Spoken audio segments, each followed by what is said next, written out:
amazing thing about working in the Amazon is you never know what you're going to see next. It might be something that you saw last year. On the other hand, it might be something you've never seen before.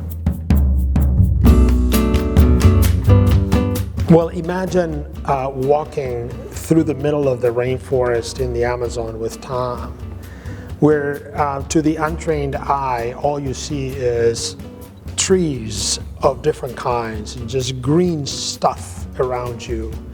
And all of a sudden, he would ask you to stop right there in the middle and just pause and breathe and look around and start thinking about what you saw.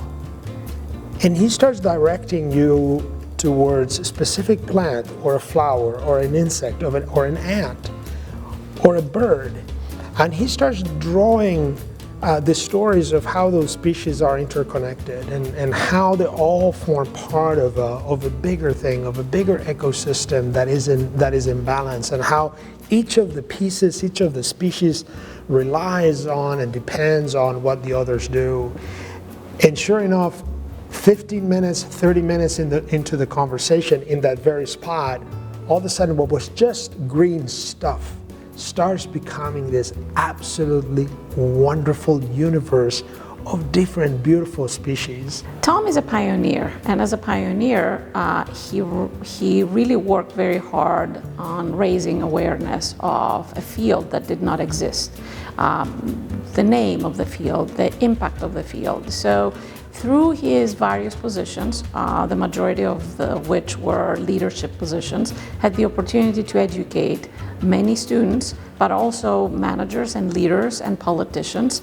And this has been a significant contribution of his to our planet. His most sort of notable work, I will say, is to be able to determine that the species diversity actually is a very strong function of the space and time, and depending upon, he started this project a long time ago in Amazon, where he really took a very extensive survey and found out that the species need certain minimum amount of space, certain climatic conditions to be able to survive.